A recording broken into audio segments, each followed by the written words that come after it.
Right, so in today's video it's going to be a really interesting one because we've had a brand new update for the Insta360 X5. So on that brand new update for the X5, we've got quite a few things listed there. I've already made a video of that and gone over the release notes, so you can check that out in depth. So the main reason which attracted me to update to the latest firmware on the X5 was now we've got that, like I said, INSTAFRAME 2.0, and within that we've got a brand new interface which I'm going to be showing you later, and navigating around it and having a look at the options. And then we've also got 3 new gimbal modes there. We've got pitch lock, so this is where you're going to be able to move the camera in any direction and the horizon is going to stay level. And then we've got the new follow me mode. Now that's really good because you're going to double tap that screen, you're going to get a green box around you, and when you read that on paper, that's identical to subject tracking.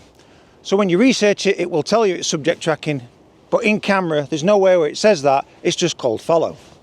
And then finally we've got the FPV mode, so that's going to replicate any drone shots. So in today's video I'm going to be taking a deep dive and really drilling into each one of those gimbal modes. But first of all, let's sit down over there and have a look at that new designed interface with that virtual joystick.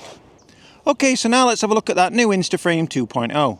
So first of all, you've got to hit the bottom icon and we'll scroll across there till we now see INSTAFRAME 2.0. And once you go inside that menu there, you'll see it's a different interface. So let's just navigate around this and see what options we've got. So let's have a look at the frame rates first of all.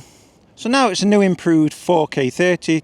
In the old INSTAFRAME 1.0, if you like, that was only in 1080 flat, but now they've put the flat to 4K 30. But do keep in mind, if you have the video 360 backup, you then can have a file of 5.7K plus in the background simultaneously recording there, but you'll be limited to just 1080. So in today's testing, we're not going to have that 360 backup. We're just going to take that off because I want the 4K resolution there. So we'll be setting it to 4K 30, aspect ratio 16.9. And now you'll see an icon in the very top left there, and if you hit that, that's where you'll be able to now connect the free framing selfie stick, the mini remote control, the first generation GPS preview remote, and then the ring remote. So this update's brought a lot of compatibility with the remotes there. And then just down from that, you'll be able to see we'll be able to rotate the camera 360 degrees. Got me in frame there, hello. And then it's going to go all the way back to the front there. And then just underneath that, you'll be able to do a 360 degree barrel roll, and that's great for creative shots. And then just underneath that's the icon, that's where you're going to switch between each mode. We've already looked at the resolutions there. And just across on the bottom right there, this is the new virtual gimbal modes. So we've got that pitch lock, we've got the follow, which is subject tracking, and then finally that FPV mode. And stick around because I'll be really testing these in depth after we've had a look at this new interface. And then just down from that, you'll see this icon here where you can toggle on and off. Now this is the distortion correction enabled and disabled. So this is just going to make any warped edges straight and true there. Especially in doorways, you're really going to notice that. And then just at the bottom, we've got the field of view. So we can have the mega view at a maximum 160 degrees, and then you'll be able to toggle all the way through to narrow at 80 degrees, and anywhere in between there. And then from this menu, we'll just back out to the previous one, and then we'll follow up to the next icon, and this is where you can just switch the camera around to me or in front.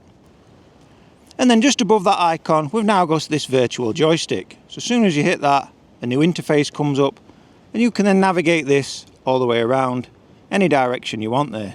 And I find this more responsive than the previous one where you didn't have the joystick and you just put your thumb on screen and navigated around, and your thumb kind of got in the way there.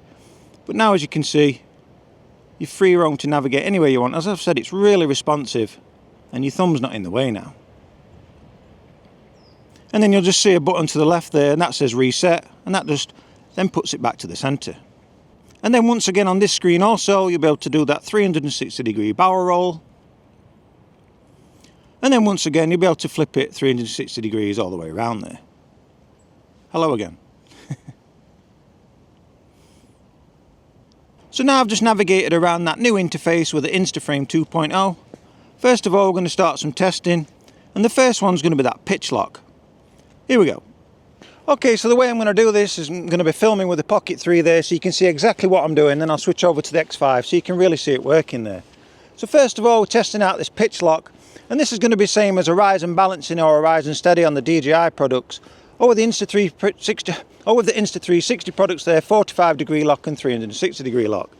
So basically I'm going to be able to rotate my hand here, as you're seeing, and now switch over to the X5, and you'll see that horizon staying level, hopefully. What I found out what's really good about this one is, like I said, it's very similar to horizon balancing and horizon steadying one there, the 45-degree lock and the 360, because now you can also rotate it all the way around, and that horizon should stay level there. It's twice to the left, and then we'll do it twice to the right. And then we'll do it twice to the right. Did it stay level there when I switched over to the X5? I really hope so. And what I will say to you before you do start these tests in all these 3 new gimbal modes there, you must double tap on the screen, then you'll get that green box surrounding you, if you can see that.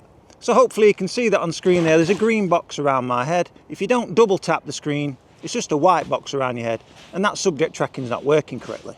So now we've just seen that we can rotate it left and right, and the horizon still stays level, and flipping it all the way around there. Now we can also do what it's called is pitch lock, so you'll be able to pitch it backwards and forwards like this. And now switch over to the X5, and you'll see that it's keeping that horizon level, and it's keeping me centre frame there. So that pitch lock, in short, keeps that horizon level, no matter if you're spinning it round, or moving it side to side, or keeping it forward there. So that's a great feature. Now we're going to move on to the next one, which is called follow. So now we just took a look at that pitch lock. Let's move over to the next one on the list, which is follow. Now, this is basically like subject tracking, and like I said earlier, it doesn't call it subject tracking, but when you read up on it on the Insta360 website, it's listed as subject tracking there. So this should be really good at following, as the subject tracking on the Action 5 camera and the Action 6, they're flawless, so I'm really hoping this is just as good as that, if not better. And when I'm going through the pitch lock, the follow and the FPV, I'm going to keep them all in the mega view at 160, and I'll put that distortion on, just so we've got the widest field of view there, and hopefully we've straightened those warped edges out. So as you can see, I've got that white box on my head there, it's following me around, but that's not activated the subject tracking. First of all, we'll have to hit record, and then double tap, and now you'll see a green box. The X5's acting like a gimbal, it's tracking me. So closer you come, it picks your face up, as you can see there. Further you move away, it picks all your body up there. So now I'm approximately, I'd say, 3 meters away from the X5. Now let's just make sure it's still got me in frame there. I can see it has. Now this is where I won't see if it's working as I move around it. So before I do that, let's just do some walking tests in front of it.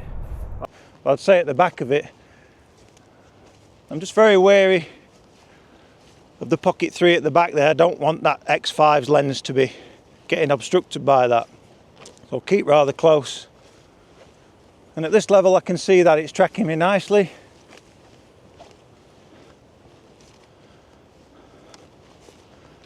So that's working whilst walking. I'll take my hat off for this one. You know what's coming next if you follow this channel. We've got to pick that pace up and really test it out, haven't we?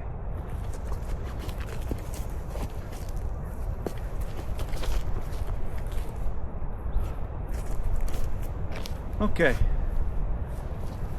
Shoot over here. And shoot back over here. And hopefully that's kept me tracking. So hopefully that's kept tracking me all the time there. And now I'm going to walk around it, and I'll pick the pace up and walk around. Now on this one I can't disappear from frame for obvious reasons, it's a 360 camera.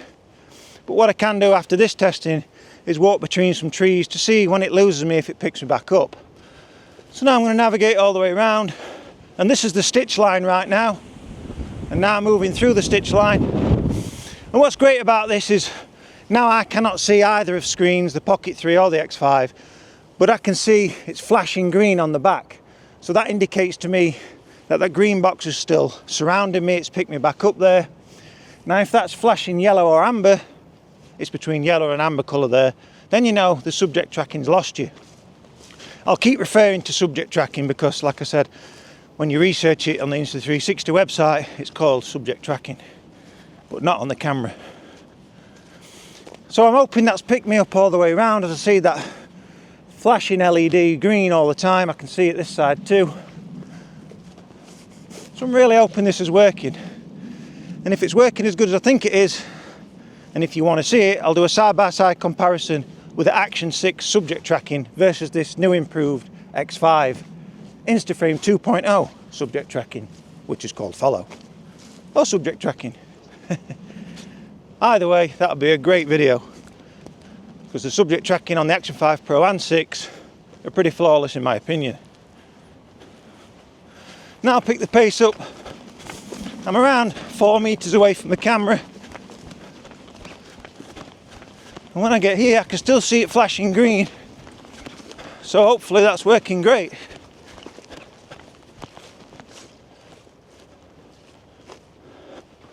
Yep, still green.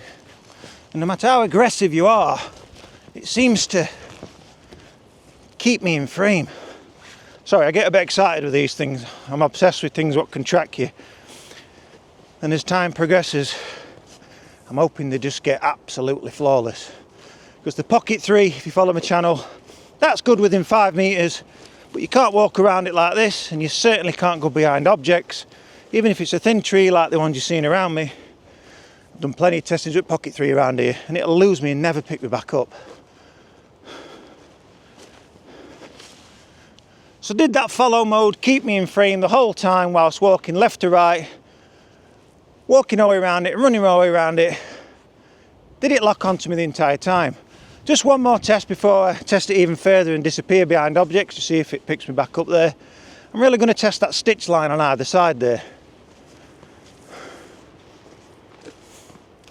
So now I'm exactly in the stitch line. I'm walking through it there. As it still picked me up as I'm walking through that stitch line. And now I'll walk around the other side, and I can still see that green icon flashing. So I'm hoping it still worked. And I'm around 5 meters away from the stitch line. Roughly the same distance at the other side. Now I'll come back this side for a change. And it's still green. So I'm really pleased with that. And I'm doing this in real time. Like I said, not been back home yet, so I don't know if it's worked or not. If it did lose me, I'm going to leave it in. Like I said earlier, I believe in that, and that's fair testing. I'm not going to pull wool over anybody's eyes with these tests. And I don't do in any of my videos there. If something fails, I'll leave it in. Right, so now I've tested it in an open space. I'm just going to disappear behind some trees and then reappear. And hopefully it picks me back up, because on the newly released Action 6 with that, which is called subject tracking and labelled as that, you've got 90 seconds for when it loses you. So let's just say there's a big thick tree trunk here. If I hide behind that for say 10 seconds, 20 seconds, you'll get a red box where you'll see the green right now. And when I reappear, it's very, very fast at picking me back up. So I'm interested to try that with the X5 right now. So on the X5, it doesn't state how long you can disappear and reappear like on the Action 5 does at 90 seconds. So we'll be testing this out together today. I'll disappear for a number of seconds, and then let's hopefully when I reappear it picks me back up. I'll go down into the woodland area and we'll walk between some trees. I'll hide behind some trees and reappear, and let's see if it really works there. Here we go. Right, so now you can see with the trees surrounding me, I'm really going to test this out now. As you can see, I've double tapped that box, and I'm behind both cameras.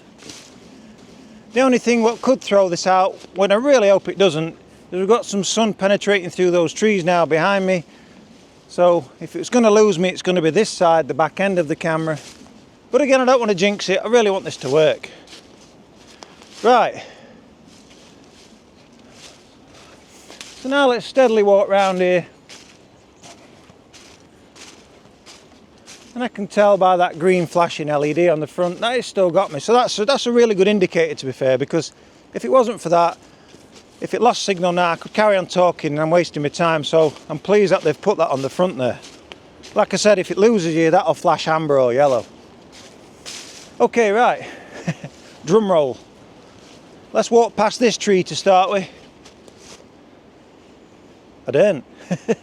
Let's go, we're doing this together. Here we go. Oh, very good. Now I'm just going to stay behind it. I don't think I can hide behind this one. It's a bit thin, but I'll try. So if I stay here, now reappear. Yeah, I think it lost me, as that wasn't blinking as I reappeared, but then it starts blinking green again. Once again, I hope that's all working. Now I'll pick the pace up a little bit, and I'm just going to run all the way around the camera. I should walk first, shouldn't I? I'll jog, in between running and walking.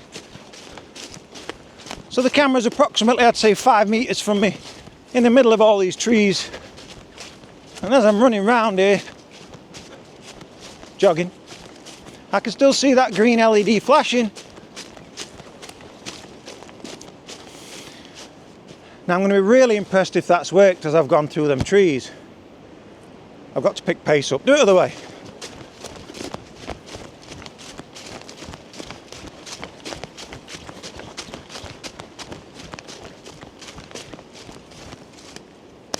Did that work the entire time? If it did, this is going to be a real rival for the Action 6 subject tracking, I tell you.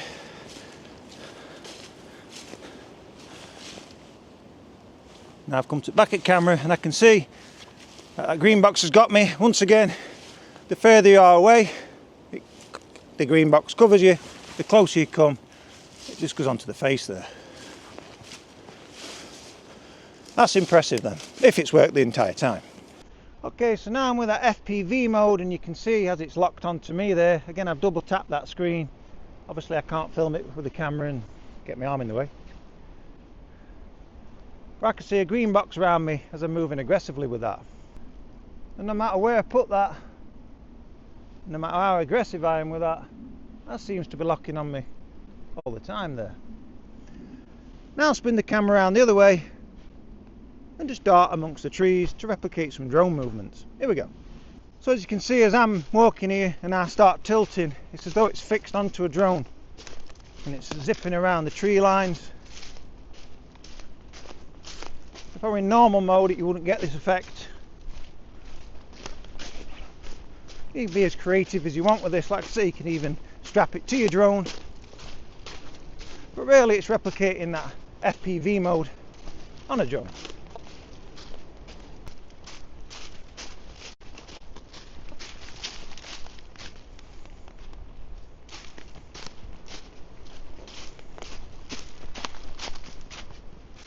If you want to get really creative with this, you could get your 3-meter selfie pole and really concentrate on some really good moves there.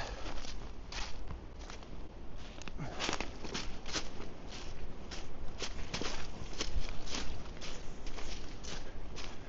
dare bet you could barrel roll that and the screen's going to flip like an FPV as well. Right, now I'll switch back to normal filming mode on the 360 lens, 5.7K 30 frames per second. Where's my camera? It's there. It's on a thin tripod. I thought I'd lost it then. So it's been interesting today going over all those 3 new gimbal modes. As I've shown you how that pitch locks works, no matter how you're swinging your arm around there, it keeps that horizon level at all times. And then we've just really tested that follow mode. As I'm talking to you right now, I've not been back and seen that, so I'm really hoping that's worked. If it does, I'm going to be using it a lot more, and I'm hoping it's better than the Action 5 Pro and 6, because they were flawless in my opinion. So if this has picked me up and worked the entire time, I'm really excited to be using it going forward. And then finally, we just looked at that FPV mode, so you can really get creative with that. That was just a short demonstration for you there in this wooded area. But like I said, if you get that 3-meter selfie pole, you'll be able to really replicate some drone moves there. So as always, do stay tuned to the channel, as there's going to be plenty more videos on the horizon, especially with testing out any latest updates with any of my action cameras which I own, like I've just done today with the X5. Again, there's going to be plenty of testing with the Insta360 cameras along with those DJI cameras, so really do stay tuned to the channel. But for now, thanks for watching, be sure to hit that like and subscribe button, and bye for now.